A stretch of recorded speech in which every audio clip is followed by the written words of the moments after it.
the day that the NCAA shut down in 2020. And so over the last 2 years, though, we've really kind of honed in on what we love, and that's running, wrestling, New Jersey, Shore Conference, Region 6, all those things. And so we really just trying to create conversations with people like yourself that are doing awesome things, working with kids, growing the sport, whether it's from a running perspective, whether it's from a wrestling perspective. And yeah, we're just, like I said, we maybe feel like sometimes our guidance counselors didn't really give us the things that we wanted to hear. So we're just trying to present those conversations so that, maybe there's a kid in Point Pleasant or Howell or somewhere that hears this and realizes, hey, I don't have to sell myself short if I want to go across the country to go to a college, or, oh, I didn't even know there was wrestling in South Carolina. There's Division I schools there, and that's an opportunity for me to wrestle Division I. I don't have to settle on something. Or, hey, there's a lot of great things going on in the NAIA, and I don't really have to spend all that much money to do it, and I can still compete at a high level. So that's what we're doing. And like Jimmy said, your podcast was one of the shows that we were tuned into with a lot of New Jersey stuff, and been telling Jimmy for a while, like, we got to get into that. We got to get into it. We know a lot of people. We have a lot of connections, and there's a lot of cool stories out there. So let's see what we can do to get those stories out there. And here we are with you tonight. That's awesome, man. Thank you guys so much for having me. And that's so great what you were talking about with the guidance counselors and whatnot. I remember back in the early 2000s, you're almost fending for yourself. Maybe you had somebody kind of holding your hand a little bit, but and sometimes amongst the household, there's a little bit of limited beliefs. You don't want your baby to go away. You might as well stay close by. And, something might be in their belly telling them to, get on a plane or get on a long car ride away and, go chase down their goals. Yeah, absolutely. I tell this story a little bit here and there, but I got a recruiting letter from Stanford. And, just growing up watching like Chips and all the California shows, it was like Manifest Destiny. And I was so excited, and I went to bring it into my guidance counselor to show her. And she was like, oh, Stanford's like the Harvard of the West. I don't really think that that's probably going to be a good fit for you. And it was like, knowing what I know now about like how coaches and schools can work on things and, make some twist some knobs and get you in there if you're really willing to work. And I always willing to work hard. It's like, that's where that comes from. Like, you always want to be realistic with your goals, but like, let's search opportunities and let them tell you, no, this isn't going to be a good fit. Not some jabroni in Point Pleasant, New Jersey, sitting behind a desk, pushing a pencil. Absolutely. I've been trying to tell these kids, I want to instill this internal belief in them that they don't need reassurance from a coach, a teacher, a guidance counselor, a parent for that matter. Like, hey, I know you guys want what's best for me. I'm going to take a shot here. I'm going to go for it. And I don't need anybody's permission, which is hard. And I've had similar conversations throughout my life that I shared an idea with somebody and they shut it down. And I was like, all right, you're right. What the hell do I know? Yeah. Never settle. Yep. Especially from a athletic mindset. If you have the will to do it, you can get anything you put your mind to. So we're going to get into it with you tonight. We're excited. All right, ladies and gentlemen, we are back. Welcome to Airey Bros Live. It's another Monday night. We shine the light on coaches, athletes, and mentors we wish we had growing up. If you're a student athlete, a parent navigating recruiting, or just love the culture, you're in the right place. Our mission is to highlight the opportunities and stories flying under the radar in wrestling, running, and beyond. This episode, like every episode, is powered by CS Instant Coffee and Black Sheep Endurance Coaching. Drop a comment. Make sure you are subscribed on all social media platforms. Give us a comment on YouTube. Join the conversation. Subscribe on all your favorite podcast platforms. Tonight, we've got a great guest. We are excited for this one. We love New Jersey wrestling. We love Shore Conference wrestling. We love Region 6 wrestling. And Pete Reilly is joining us this evening. We are excited. He is the owner and head coach of Reilly Wrestling. He's building disciplined, tough-minded athletes for on and off the mat. He's, like I said, a Region 6 alumni, a 2004 district champ for Freehold Township. He wrestled at Johnson and Wales University, who just won the Division III National Championships this year. He's the co-host of Midden Man Podcast, real talk on fatherhood, culture, and accountability. He's the creator of the Anti-Dad-Bod Training Program, and he is a full-time mortgage broker. Pete Reilly, it is an honor and a pleasure to have you with us this evening. We really appreciate you and your time. Welcome to the show. Thank you so much, fellas. This is awesome what you guys are doing. Thank you. We appreciate that, and we're always warms our heart when people actually say they tune in and listen, because we jokingly tell people when they're like, I don't know if I should say this. We're like, no, don't worry, no one's listening. But Yeah. there are Hey. actually people listening, so we do thank you for tuning in and checking it out. Pete, before we get too far into it, anything you would like to plug or promote? Anything you got going on with your business, with the wrestling club, any camps or anything? The floor is yours. Yeah, I mean, we just added Friday nights to the wrestling club, so that gives us 3 nights.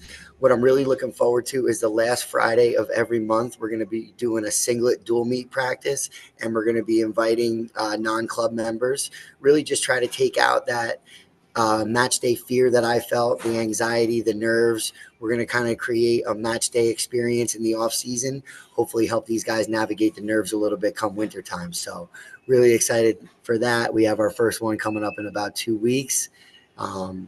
And then, yeah, man, the wrestling club's just been really special for me. And all kind of started with my son. You were talking about COVID. That's how we got started. So, Awesome. Well, we're going to get into that with you. Probably the most important question we're going to ask you all evening. I think we probably already know the answer to this, but is it pork roll or Taylor ham? oh man, we're in pork roll country. We're in pork roll country. My friend and I, one of those ideas, we wanted to do like a one bite, everybody knows the rules in like Taylor ham and pork roll country. And like, there's definitely like a divide. I don't know if it's like 127 on the Parkway, but I wanted to actually find that and then kind of see which one actually tastes better. Not only the name, but okay, who's got the more quality? Yeah, it would be interesting. Do you have a favorite spot in your area? I've been laying off the pork rolls, but there's a place called Terrace Bagel in Freehold. Okay. So good. I was going to ask you guys Kaiser roll, regular bagel, or everything bagel, but I go everything bagel. The other follow-up question will be like salt, pepper, ketchup. Um, Yep. but yeah, Terrace Bagel, I would say. Okay. All right. Yeah, I'm an everything bagel guy, and I definitely go salt, pepper, ketchup. Sometimes I'll maybe do the ketchup on the side, and I like to dip it as Well, opposed, darn. because sometimes too much ketchup, then things start sliding around in there, and then you I hear squeeze and it you. shoots out the back end. Yeah, yeah. Yeah, I'm a Kaiser roll guy. Oh, not mad at that. Yeah, and I'll do the ketchup and salt and pepper. It doesn't matter for me, but I like them dirty, so I'll do either way. But when it comes to bagels, I like my cream cheese. I like my butter. I like my bagel to be my bagel. It's not like a sandwich bread for Yeah, me. yeah. I hear you on that. And the nice thing about the Kaiser roll is if you get a little egg drip, you can kind of Yeah, dunk it in a little bit. Yep, yeah. Yeah, I like that. definitely. I like that. That brings me back to the job site days. My dad he was a union carpenter. He used to take me to the jobs when I was young. And we would always get that 9 o'clock breakfast sandwich. It was always on him. So it was like he would take me to work. He's minus like $30 just for me. Yeah. We love some nostalgia over here at Airey Bros Radio, so we can get down with that and appreciate it. Another For thing we sure. love over here, we all have them. Mine's a little bit different than Jimmy's. Jimmy maybe didn't necessarily have a choice or say in his origin to the sport. He kind of got dragged to a lot of gyms and a lot of track meets and a lot of cross country races, following me around with 11 years between us. But we'd Right. love to hear your origin story into the sport. Yeah, I was playing Pop Warner football, and Zach Cunliffe, another short conference guy, his dad came up to my dad, and I was playing like linebacker or whatever. I liked contact, and Zach's dad came up to my dad and said, "Hey, get Petey into wrestling." And that was it. Back in the '90s, it was the Howell Predator program. My coach was Rich Famularo. He moved from Phillipsburg down to Howell, basically started this rec program, and then thankfully I got an opportunity to be the head coach over there. I coached the Little Sharks program there, and now I still coach with the Howell Predators to this day. My son's on the team, so it's just crazy how things go full circle like that. Yeah. And they even bring it back even more full circle, not at the Predators, but at the high school level. Coach Gagliano, he was one of my high school coaches, my senior year of high school. He came in. That was I think it was his start to coaching wrestling I right think out of it college. was. I think it was. So did you wrestle with Don Hughes? Is he around I'm a your little age? older than Donnie. Okay. Yeah. Donnie brings his son to the TOTS program. Okay. Yeah, he's Yep. his son's a little animal. Small world. That's what we do over here, right, Jim? Yep, and make it smaller. It really Hey, is, man. Gags and I coached together for a while. Yeah, he used to turn the screws on me a lot. There you go. I'm sure. Made me tough though. Absolutely. And he was one of those younger coaches. I remember what it feels like to be the younger guy, and you almost still have this college energy wrestling against high school kids, and it's like you kind of have to navigate that a little bit. Yeah, he definitely still had that college energy for I'm sure. sure, man. Just looking to turn people no mercy. There was no flowing back then either, like No, we have no, today. not Yeah, at all. yeah, So how did you navigate that? Because I don't know if I ever got to a man, point when I was coaching that I was able to navigate it. I think I still had all my limbs that were not injured yet, and I yeah, was able to beat the kids up. But we're in our 30s. yeah. How do you navigate that now? Well, I first started coaching. Lonnie Morris at Johnson and Wales used to tell us to pay it forward, give back to the sport that gave to you. So back when we were printing out photos at Walmart, I was 22 years old. I was printing out photos, and Jack with Stanley was my head coach at Frio Township. I had three different coaches while I was there, but he was the last head coach. And he said, "Hey man, we need somebody to run this off-season thing." And I'm like, "All right, dude, I'm a waiter, bar back. I got time." So I started coaching, and my first season, I still had that type of energy where I was. Thankfully, it was Mike Gaeta and I. Mike Gaeta wrestled at Manalapan. He wrestled at Springfield. Jack basically said, "Hey man, you guys are the young bucks, so you guys got this." So I never got a chance to be the wallflower coach that has his arms folded, telling everybody what to do. We were right there in the mix, running the practices and everything. But make a long story short, that first winter, a guy who he now refs, he's coached like all over the place. I was like wrestling with like Sean Burns, who was like 3 days away from heading to about to go win a state title. And I'm like, getting after it. And the guy like taps me and he's like, "Hey, dude, like this kid's wrestling in states. Like, what good are you doing him?" And in the moment at 22, I was like, "What do you mean, man?" And I kind of like took it to heart. And then the more I kind of thought about it, I'm like, this guy's right, man. My career's over. What am I? And so I just kind of really just adapted. I'm glad that that guy said that to me, because I don't think a lot of young 22-year-old fresh out of college guys really get patted on the back and say, "Hey, man, like make sure you got to realize you're here for the kids. You're not here for some unfinished business that you have." So that was really early on. I would still kind of, I guess, give it to the kids a little bit here and there. And then you kind of fast forward and then you start flowing. You start listening to Penn State and what they do in the room. And, but then, that was about my first 6 years. And then when I went to Howell, I was basically Eric Kossian's drill partner. So there was no more flowing. He had like 30 to 40 pounds on me. It was a full on brawl. And I was his workout partner every single day. I'm on the sprints. And then he graduated. And I say to Gags, like, I don't know what I'm going to even do here anymore. He's like, "All right, see what happens." And then Shane Reitzman was a freshman. He was a 170-pound freshman walking in the door. So I was like, boom, it was that same role, that same grind. And then I started coaching with the little guys. And then when you're coaching with the little guys, it's great because you are flowing, but they're quick. So you got to move around and roll around. And, but yeah, I would just say kind of listening and observing. And I was always aware of like feeling people's energy. So, you're not really doing any kid any good if he's down on bottom and you're riding, I know you're a leg rider, Jimmy, but you're throwing in double boots on a 17-year-old in a power half. Like, how is he getting any better here? But if you could throw in boots, you kind of talk him through it, get a feel for it.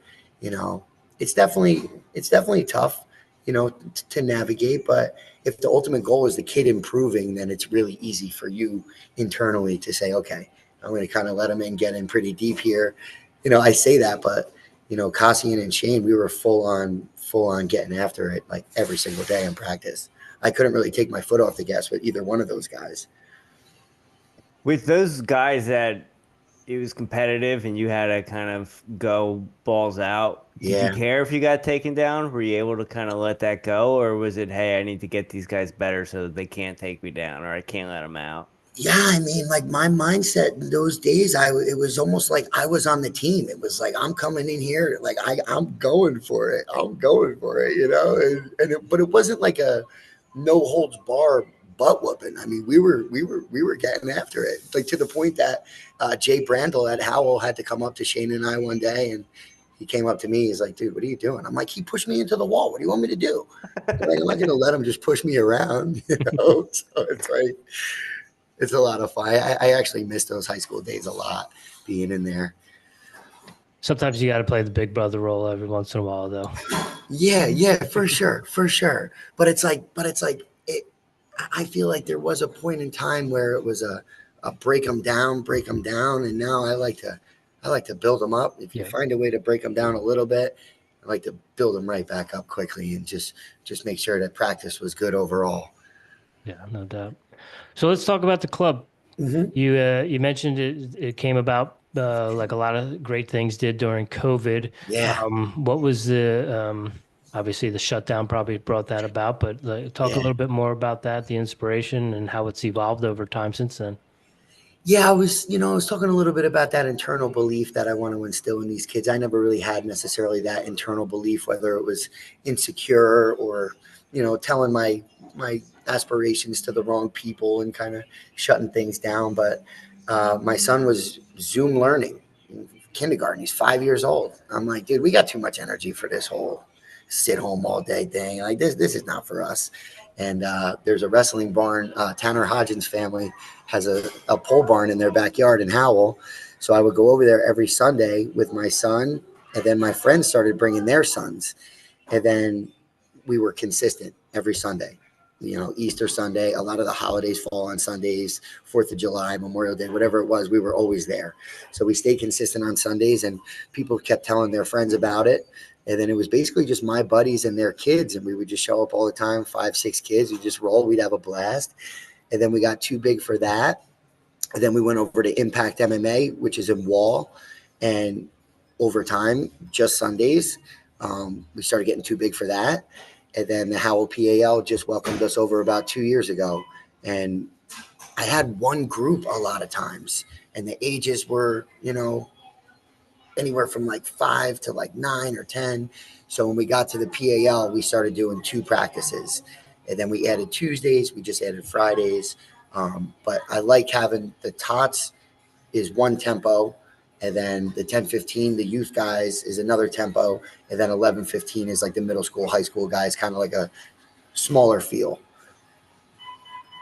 How is it with the younger guys? I know, like I said, I teach high school, and you talk to elementary school teachers, and they're like, "I don't know how you do that. That's crazy. I could never do that." And I'm like, "Well, I don't know how you do what you do because I could never do that." So I'm curious how that. I mean, obviously, as a dad, it probably helps to be a dad and have experience with that age group.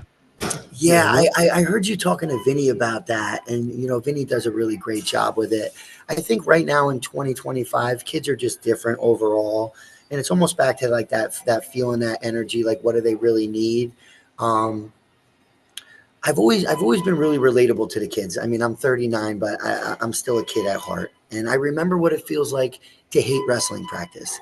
So I never want a kid to hate it the way I did, or I never want a kid to just be completely broken down that he never wants to come back, whether he's a young kid, or a high school kid. But I have more patience with other people's kids than I do my own kids. It's like my own kids, it's just like sitting there, like I'm in my gut. I want to freak out, but I also don't want to yell at them. So I kind of just internalize all of it.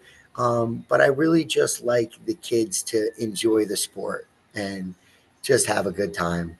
And, every now and again, though, if they don't listen, but they're young. I think people forget. The kid's freaking 5, 6 years old. How well were we listening at 5? I wasn't listening well at 17, never mind 6. I couldn't even imagine. So you kind of put yourself in their shoes and kind of helicopter view it a little bit and look at the clock. All right, we got 20 minutes left. This kid's having a hard time. How do I find a way to make him feel a little bit better? I was at my son's off-season football just before this, and one of the coaches brought his son, who's a little bit younger than the 10-year-old guys. And, I saw the dad kind of talking to him, and I went over to the kid and I kind of gassed him up a little bit, made him feel a little bit better.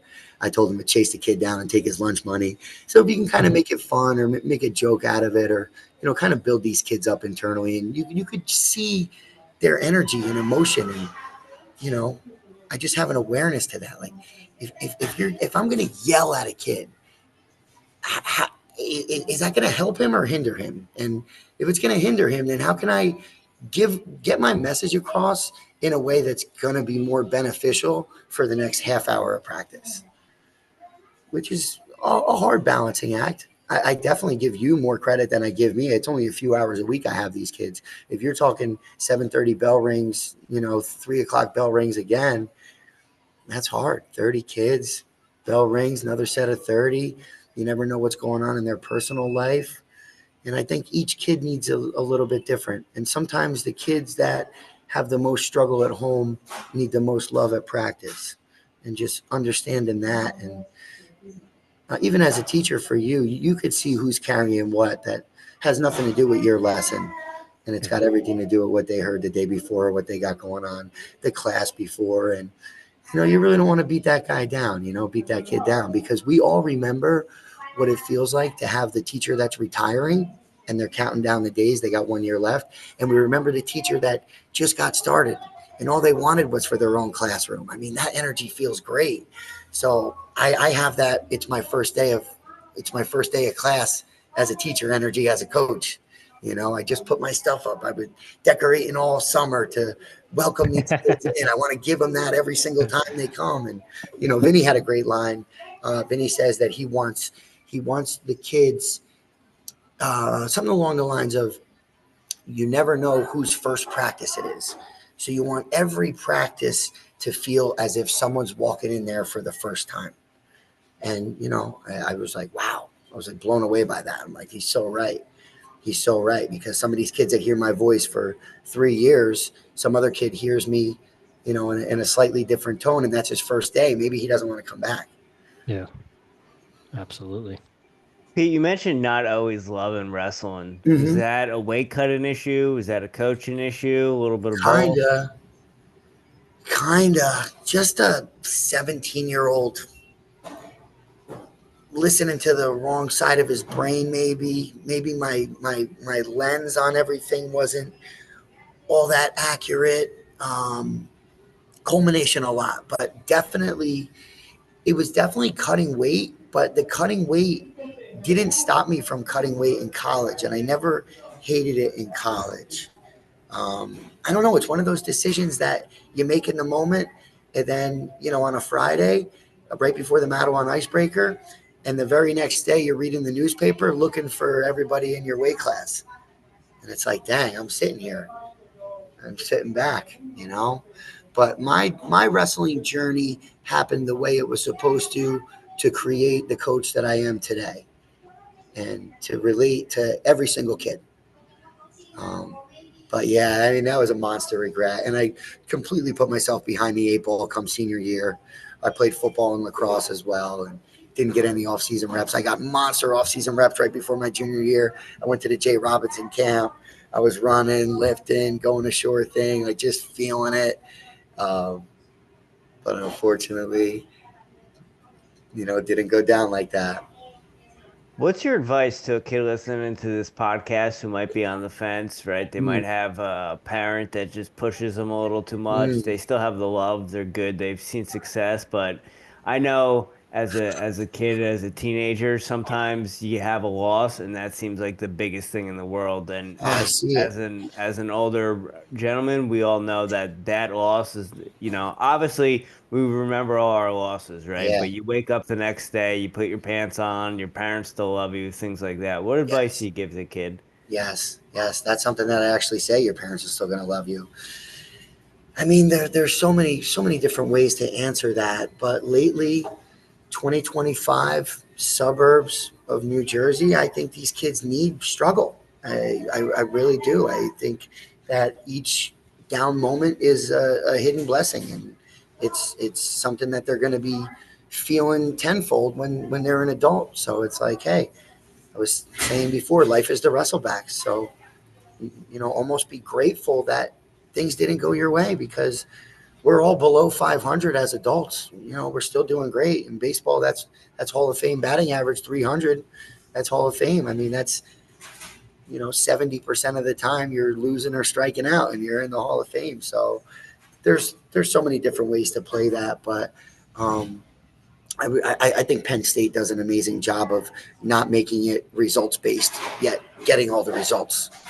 And when you watch those guys get interviewed after the match, they have God in their life, and that almost takes pressure off. That okay, I have the strongest relationship that I need in my life. So, it's more than just wrestling. I'm getting tank tops made that on the back that say it's more than just wrestling. I think I was so wrapped up in each match, making them more than it needed to be all day in school, having a knot in my stomach, looking at the clock.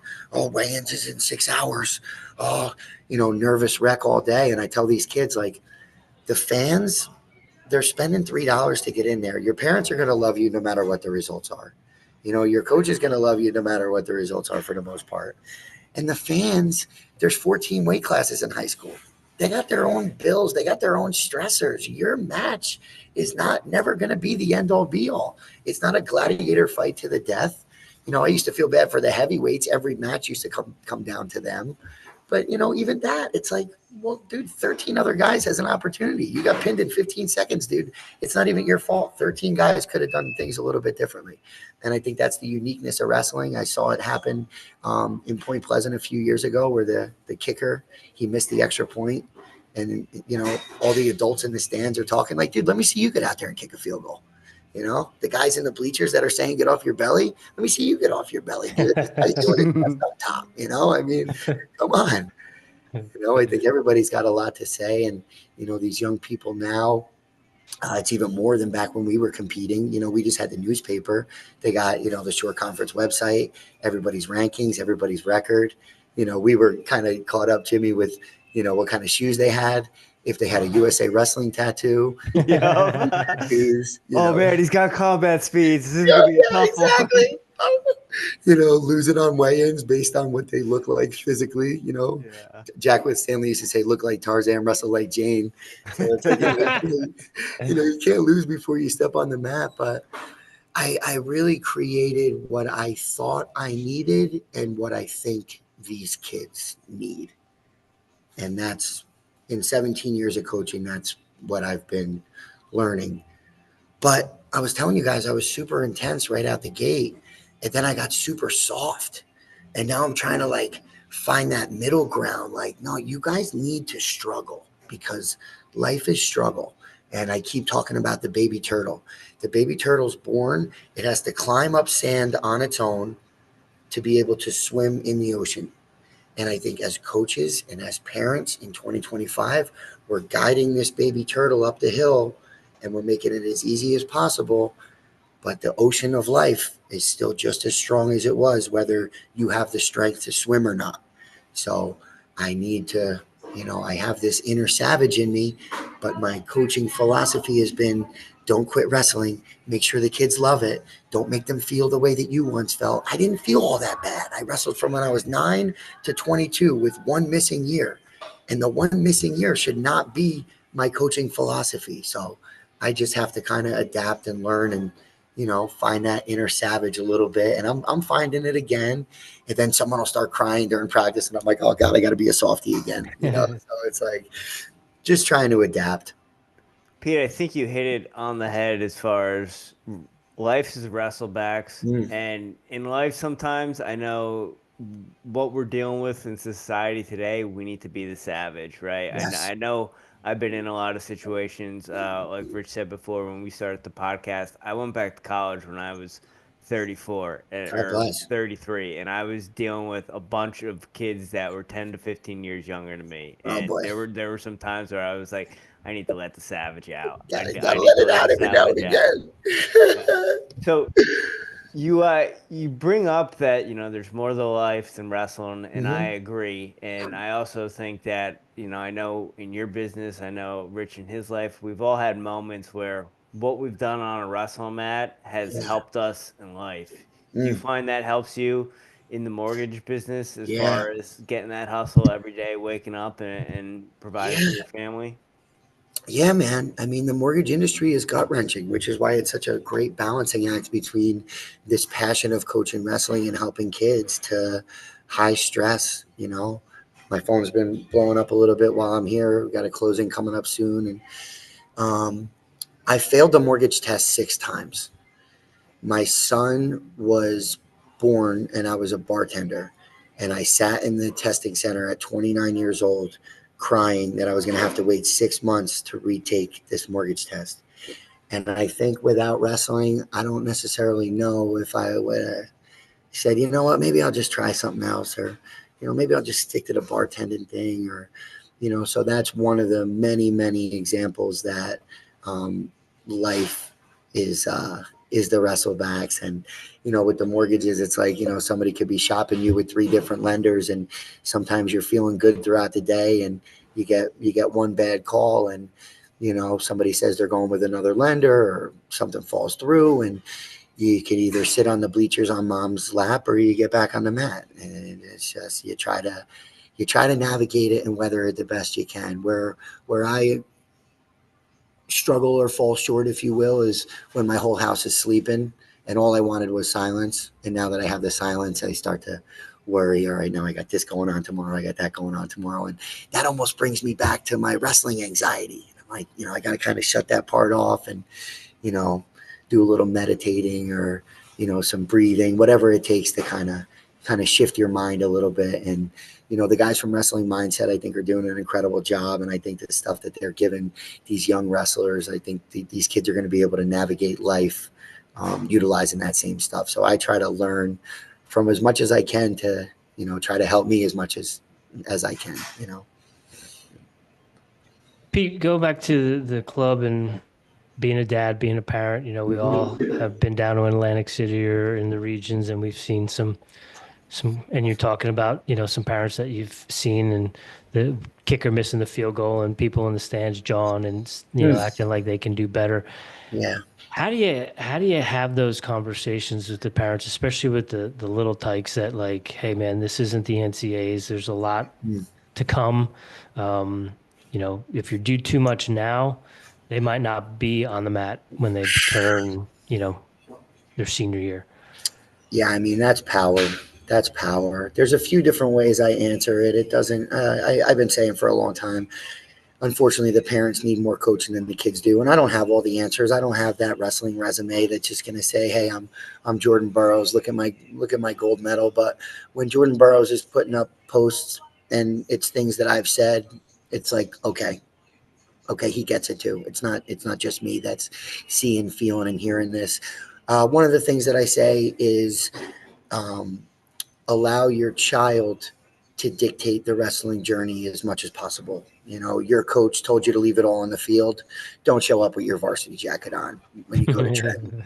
This is his journey. And if we have that awareness that, we don't want them to peak at 8 years old. We want them to love wrestling from 14 to 22, maybe even beyond that. So good.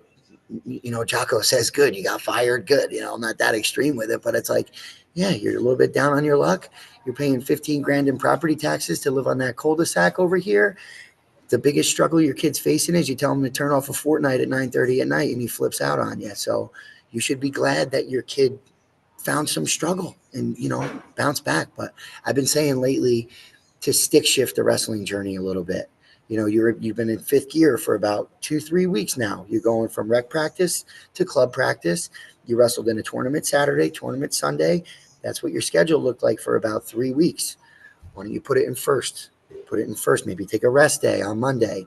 Maybe go to rec and not club. Maybe go to club and not rec. Maybe take off this, take off that. Play other sports at a young age. Don't go, is what you're doing right now sustainable to peaking at the right time and moment? Or is what you're doing right now cram studying for Trenton, or cram studying right now in April for next year's Trenton? Trenton never used to be the goal. I was talking to Robbie Neal while we were down there, and states used to be at Lakewood High School. That was never the goal. But now things are, and no knock, but things are very hardware driven right now. And even some of the parents who wrestled or haven't wrestled, as a wrestling parent, it's hard not to get wrapped up. My son's first ever match It was the Santa Showdown in Old Bridge. And all that was on his mind on the way home was playing Madden. Everything, I didn't voice this out, but as I'm driving, I'm thinking, okay, I could take him to club. We could run sprints on the hill. We could do push-ups every single day. We could do squats every single day. We could take him to a camp. And dude, I'm going off in my mind on the parkway. And this dude's worried about Madden. He's got school tomorrow. He's thinking about his matches. Like, so I just try to learn a lot. Like I said, those wrestling mindset guys, Penn State, just try to learn and pick up as much as I can. And I'm not perfect as a wrestling parent. I was too soft. My son, as an example, the turning point of his season in his wrestling career was I sent him to a place. They called me on Thursday to go to this tournament in Howell that is really tough, and I kept him out of it for years. They called me. They said they need somebody his weight, 52 pounds, whatever it was. So I said, Mace, you want to go? He's like, yeah, I'll go. And I didn't give him the heads up that it's a buzzsaw. He went 0-4, and he got pinned in the first period every single match. The next Saturday he stepped on the mat. He was a different wrestler, and he's been a different wrestler ever since.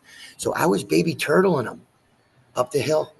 No, it's okay, baby. Put your swimmies on when you get to the ocean. You're going to be fine when you grow up in 18. And I realized this boy needs some toughness. And he responded really well. So that kind of shifted the light bulb in my mind. And like, okay, dude, Mr. Softy parent, that ain't life. From 18, when he's out there in the workforce, and I want him to believe in himself and do all these things, and it's up to me to, be able to. But we all heard the parents when we were coming up, and heard the kids that burnt out or hated the sport, but it was almost parent driven. It wasn't like that in my family. My dad wasn't the reason why I quit wrestling, but I just want to be like, yo, talk to these parents. Like, dude, you see your kid right now. Let's give him a rest day, baby.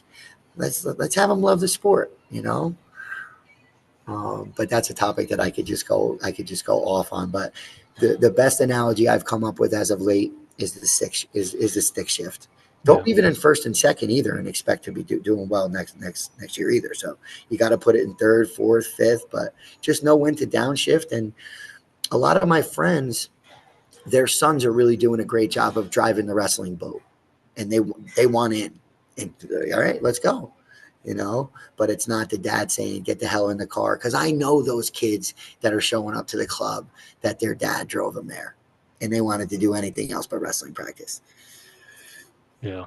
Yeah. I mean, I saw Jordan's post too. I shared it with Jimmy. We talked about it a little bit. And we've all seen that at different levels. And it's, again, that's one of the reasons why we do this is to, I think Jimmy and I were kind of in a way we kind of were steering the ship. I mean, I think maybe a little bit at the beginning there was some pushing, and then we kind of took it and ran with it. And then they were like, "Hey, we got to pump the brakes here." And it's like, no, you let the genie out of the bottle. You released the Kraken, and now we're ready to rock and roll. So get up and let's go to this tournament or let's go to this cross country meet. So it's exactly they started it, but then we took it and ran with it, and which is great. And like my dad, I don't know if you guys had another question, but real quick, my dad was one of 8. My mom and my dad are both one of 8. They're both from Bayonne.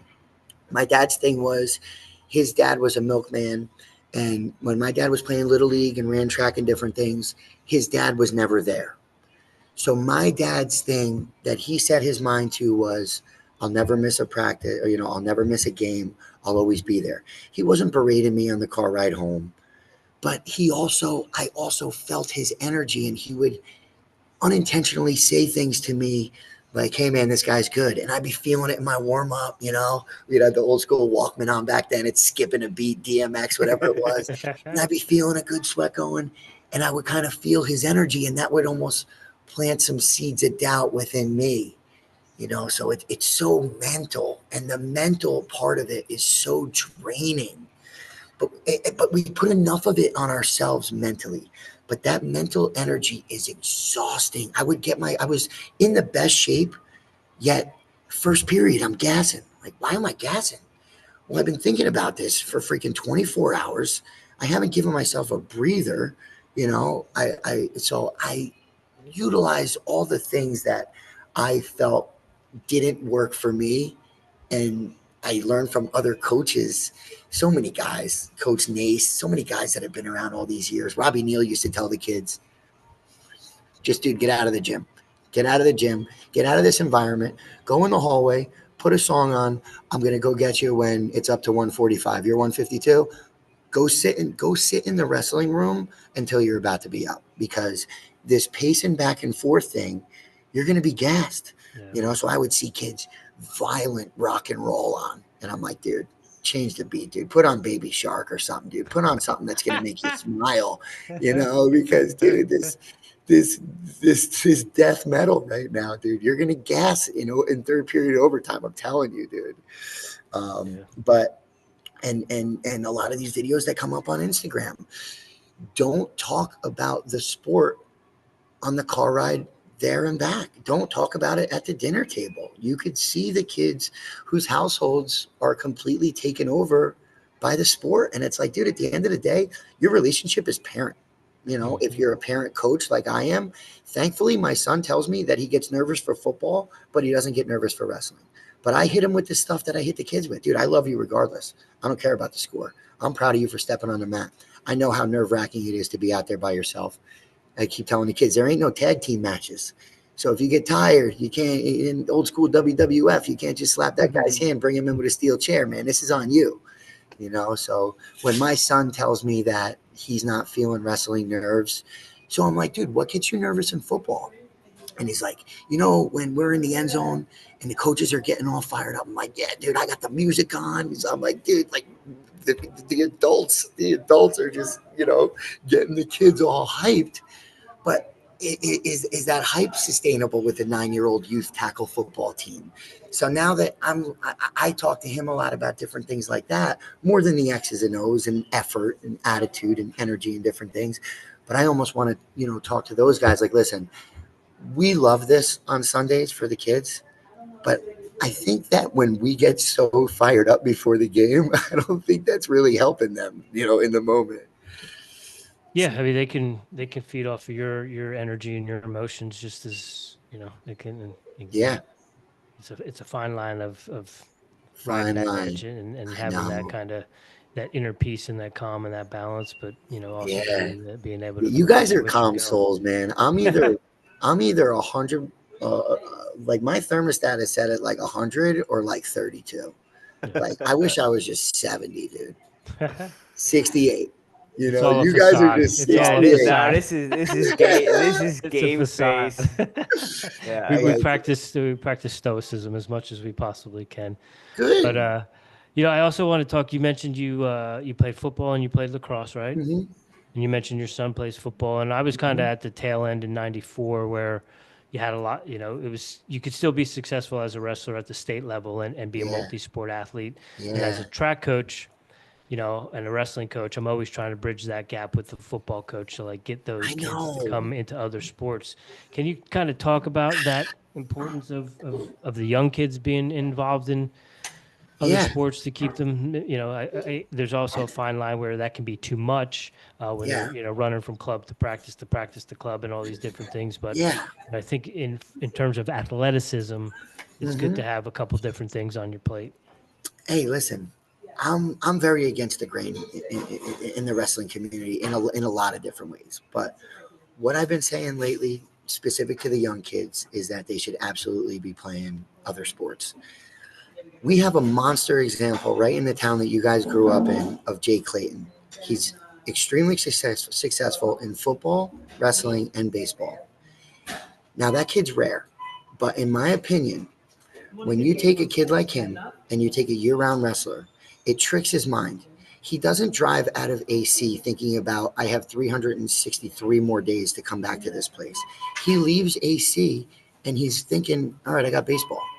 And then, I was trying to talk to him like, dude, how much did you wrestle this offseason? He's like, really not much, And I was talking to his dad and I'm like, he's just like, dude, that's unreal. So he's the unicorn of high school athletics. I do think, unfortunately, athletics has gotten to a point, like you said, the tail end was probably early 2000s, that you're forced to go year round.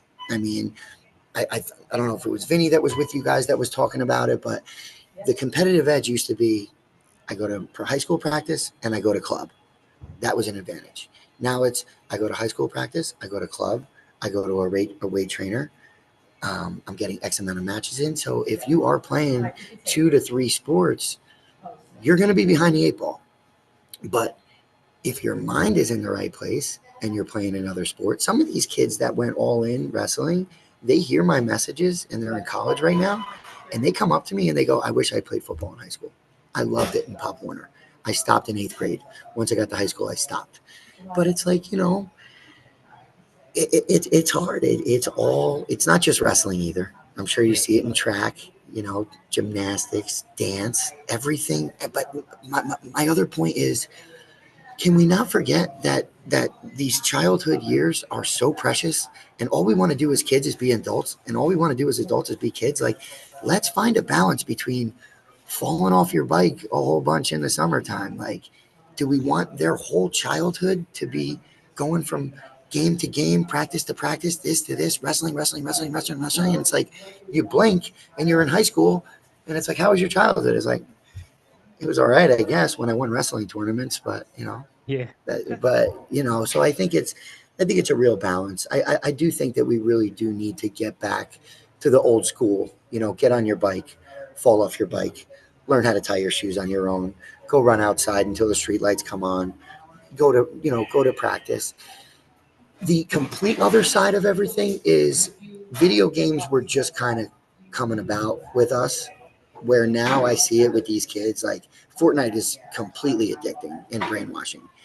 We didn't really have a chance to sit there and watch YouTube all day long, but now it's almost like they need to have things on the schedule. So if it's not wrestling, it's got to be something else, because the other alternative is you're sitting in your room for 6 hours, or in your basement for 6 to 10 hours playing video games.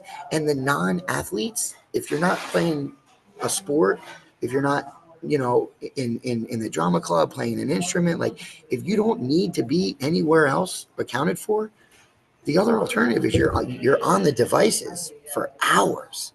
So I think it's the awareness of the kid and what they need, and giving them something to do. They can't run around and play manhunt in 2025 like we did back in our day, or just tear it up in a tackle football game on the beach all day. Yeah, it's interesting you mentioned that about Jake, because so often we talk about it with guys that they leave Atlantic City and they just have a sour taste, and some people step away from the sport for a long time. Some of them never come back to it, and then some people gradually come back in. And I was that same way. Like, I got done my last match in Atlantic City, and I was at track practice on Monday, and I was getting ready, for my senior year of track. So I didn't, I didn't have time to really think about the loss or that I didn't place. It was like, all right, well, I'm going to college to run anyway. So, like, Cool. I had fun with it. But yeah, it's interesting that mindset. It's like, yeah, I did great in Atlantic City, but baseball season starts on Monday. So I gotta get ready for that. Pete, I know we're coming close to closing time over there. We got the final four, but I got one last one for you.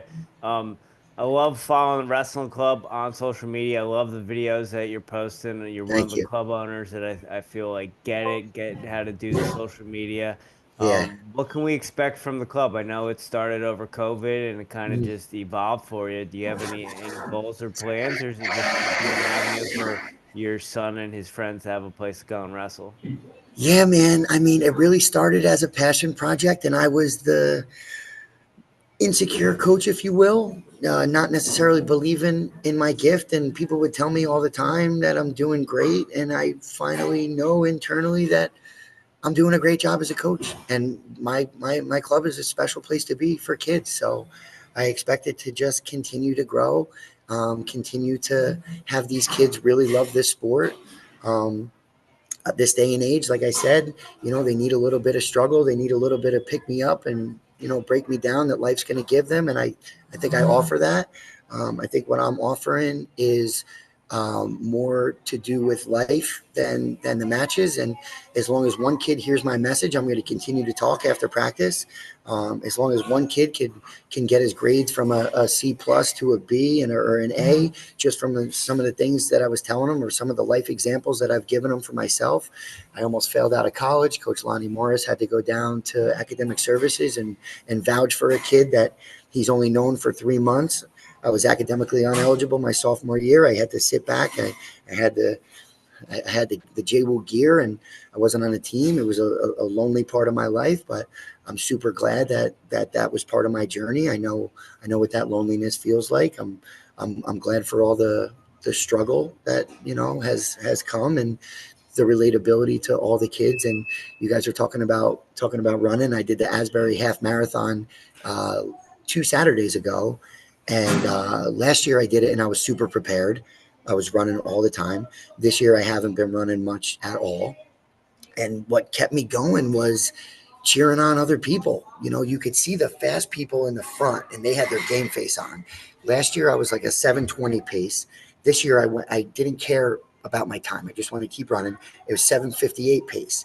But what got me, and I got the chills thinking about it, is I was slapping everybody's hand that was behind me and encouraging them. And I was hitting the guy's back. If he started walking in front of me, I was hitting his back. Last year, I was with my buddy who was in the Marines, and he was slowing me down so I didn't go too hard too early. Being on my own, I realized I wasn't slapping those people's hands so I could run better. But every time I slapped another hand and they smiled at me, I forgot how tired I was. And it's almost the same type of thing about wrestling. The more I'm filling their tanks and changing their lives and helping their life, it's helping me internally. So there's going to be a lot of really good stuff to come with the wrestling club. And I'm for the first time in 39 years, I'm proud of who I am. I'm proud of the guy. I had to do a lot of soul searching. I had to fall on hard times and work hard in a lot of different areas. Got sober from alcohol 10 years ago and just kind of had to move and shake on what works for me, and where to put my energy, I think is a big time thing after wrestling ends, where it's like, hey, we got all this energy, now what? And if you're not like Pat Glory going right to Wall Street, I think there's an in-between period there where it's like, okay, I got work ethic, I got hunger, I got drive. Where am I putting it? So the wrestling club has given me a great place to put it. And I've been noticing that the more I put into myself, the more I have to put into the guys. Love it. That's awesome. Thank you for sharing that, Pete. Of course. Yeah, Pete, you got me fired up, and I know you're talking Rich's language with the half marathon and cheering for other people, because Rich does ultra marathons, and that's what always keeps him going as far as the community and people not necessarily competing against each other. Obviously, everyone wants to do their best, but when you encourage a guy next to you, everyone does better. Absolutely, dude. It at the end of the day, it's all energy out there, and whether it's good or bad. But I saw a video that said we could either be the thermometer of the room and check the temperature, or we could dictate the temperature no matter what type of room that we're in. And, although I told you I go from 100 to 32, depending on my day, I like to be, I got most energetic my senior year of high school. I was up for like a lot of really cool superlatives in my mind that I thought were cool. I earned most energetic, and I'm just, that's just me. I'm going to keep that going. And we had Coach Goodale on the podcast, and he's another guy that's all about that energy. And I learned a lot in those 52 episodes, talking to those guys and talking to Goody and seeing what he's doing and building and what he built in Jackson. That's all energy based, Final four, Rich? Let's do it. All right. Pete, are you a coffee drinker? Oh, dude, come on. I mean, it's almost 8:00 at night, and I did way more talking than you guys did. Absolutely coffee. Absolutely coffee. Divi Tree. I know somebody brought up Divi Tree recently. That's right in Point. There's a place called Minnows in Brielle. My mortgage office is in Brielle, and they got awesome coffee over there. But I'm like a Wawa in the morning. You guys are bougie with the coffee. If you had an IV with coffee, sign me up. You know, Keurig. Like I'm not relating to you guys with the coffee. I like good coffee, but when I wake up, it's water, 2 pints of water, Keurig. Put that one down, right to Wawa. Oh. And now, we're too deep. Now I got to find that threshold. Um, so yeah, coffee all day. Not as bougie as you guys. I enjoy a good cup of coffee, but no matter what it is, I'm putting it down. All right. I respect that. Yeah. Pete, do you have any daily practices or rituals that you do on a regular basis to show up as the strongest version of Pete Reilly? Yeah, that's been a whole soul searching thing over the last 3 years. I kind of fell on hard times 3 years ago, and I had to plug and play on where I'm at my best. So running was one of them. Cold plunges was one of them. For about a year, it's been the weights, and the weights has been my most recent obsession, if you will. I need to give myself rest days, which is hard. 5, 6 days. If I can go 7, I would, but it's usually been about 6 these days for about a full calendar year, and that's made me a better dad, coach, person. And it's almost forced meditation in my mind, because the running was awesome, but I was doing it at night when the kids fell asleep. It was exhausting. I was overdoing it, where the weights, even if you're just counting reps to 10, okay, I just took 10 deep breaths. All right, cool. So I'm almost meditating and lifting at the same time. And the new thing that I would love to get into is sauna. I've been seeing how beneficial that is. I'd like to get into it. I've been dabbling with it, but I don't have one at the house yet. Okay. Well, I also, knowing that you do enjoy the running, but it can be pretty taxing on the body. Yeah. You're a prime candidate to be, as they call these days, a hybrid athlete. Yes, all day. Melds the running and the weightlifting. So I think. Oh, dude, you catch me on the hill sprints. Yeah. Sprints, 5Ks. I'm doing the Spring Lake 5 mile coming up. That's my favorite day of the year. Heck yeah. Talk about energy over there. It's hard to slow it down at the gate.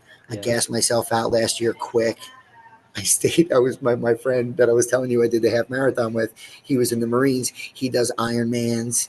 He's a sick SOB like you, Rich. And he wanted to start in the front. I'm like, Mike, dude, I'm not a front type guy. I'm more like a sevens, And my first mile, I think, was like 5:50. Oh. just like Bruce Springsteen, running against the wind for the rest of the day, the rest of the 4. So I've been there a few times in Spring Lake like that.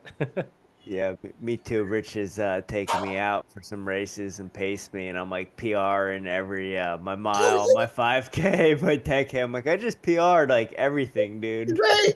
I PR'd early. Yeah. And then you're like Chris Farley, little wind here to the back. Pete, what are you listening to right now? Music, podcasts, audiobooks? Are you reading anything? Okay, so music-wise, my MySpace account back in the day said anything but country. That's what I legit wrote on my profile. Now I'm all about country. So I've had the country remixes going at practice, SoundCloud. It's like country dance combo, and Thunder 106 is on in my truck all the time. I've been loving that. They're all super relatable to me. And it used to be like Hot 97 with my son. We would listen to rap. He loved rap. And now I find him singing the country songs. As far as books, this lady that I work with, she's always given me some really good stuff and just kind of leaving it on my chair.